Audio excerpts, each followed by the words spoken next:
closed the gates of the business.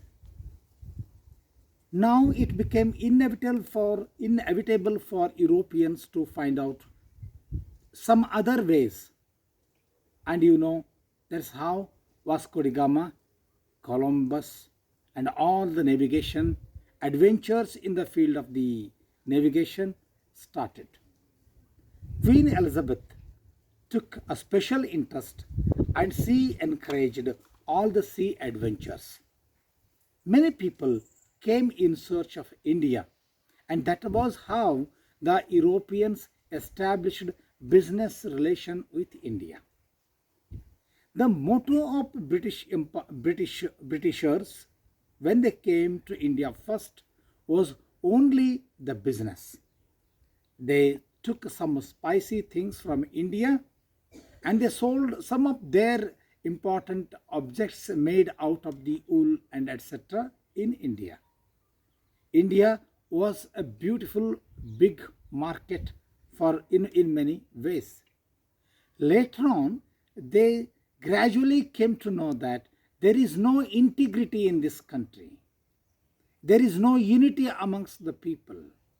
There is a kind of the social disturbance and unharmonious situation. And you know very well that just before the arrival of the British power in India, who were ruling us? The Muslims were ruling us. Islam was a direct and opposite culture against the Hinduism.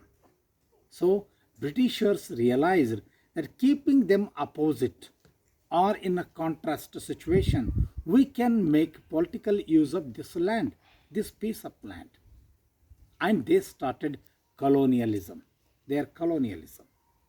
Instead of the company, the British administration directly entered India and they became controlling agency of the whole India. All the political theories, rules, and facilities were all planned there somewhere in England, and British and India. India was completely, it went under the control of British authorities.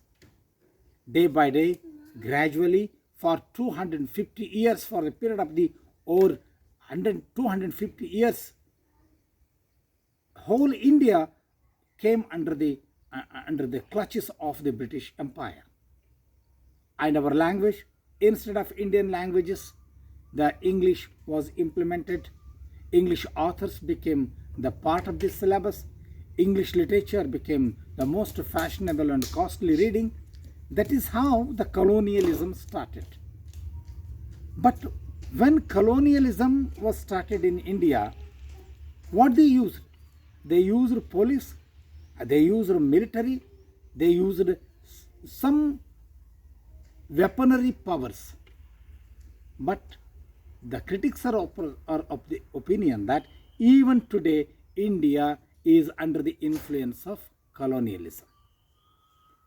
Don't think that after 1947 India became free. It is only geographically that India has become free. But Indian mind is not yet decolonized.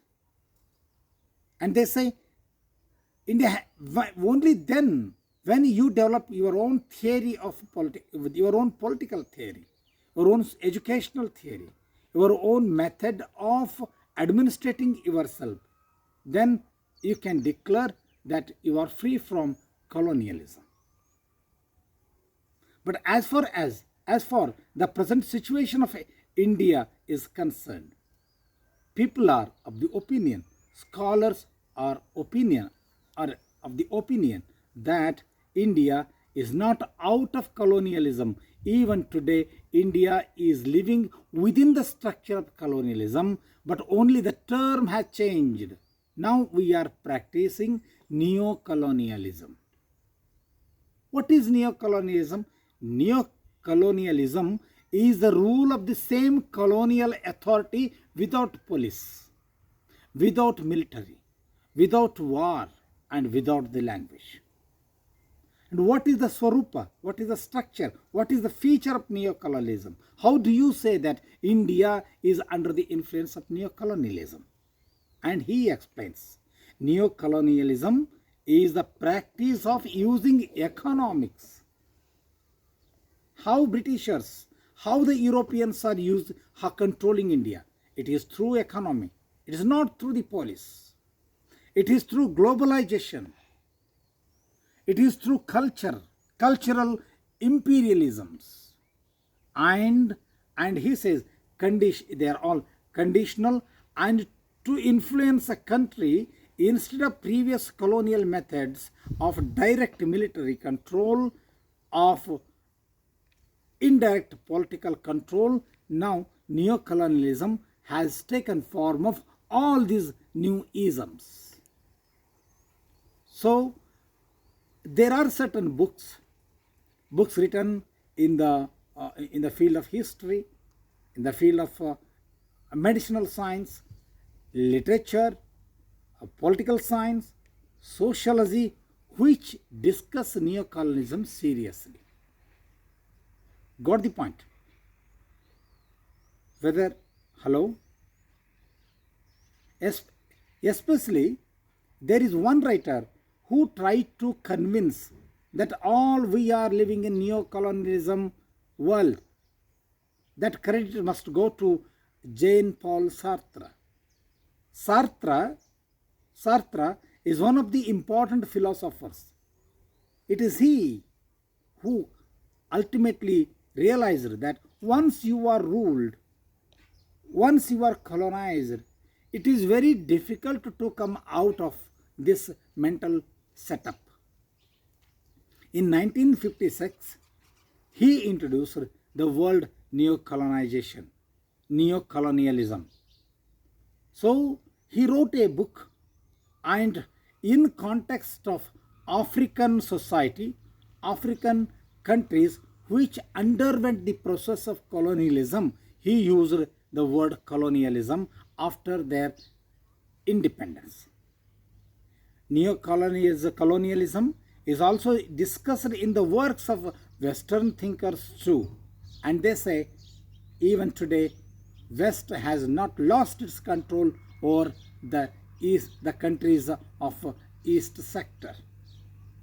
And there is one important book which appeared in 1964. The name of the book is Neocolonialism and Neocolonialism. And also a linguist like Noam Chomsky, you are reading Noam Chomsky in another paper where you are going to study his generative grammar. He also has written a book that is Third Connection of the Washington Connection and the Third World Fascism. He says neocolonialism is another face of fascism. You know very well why the French Revolution took place. French Revolution was a battle against fascism, feudalism, and fundamentalism.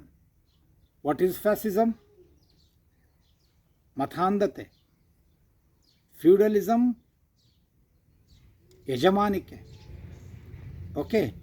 Fascism, feudalism, fundamentalism. Fundamentalism ಅಂದರೆ ಕಟ್ಟರ್ವಾದ. Okay. French Revolution was a war declared against all three diseases of human society. So neocolonialism, Noam Chomsky says, is a modern fascism.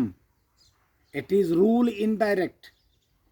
It is also a great threat to the liberty of individual, also the liberty of a country. Okay.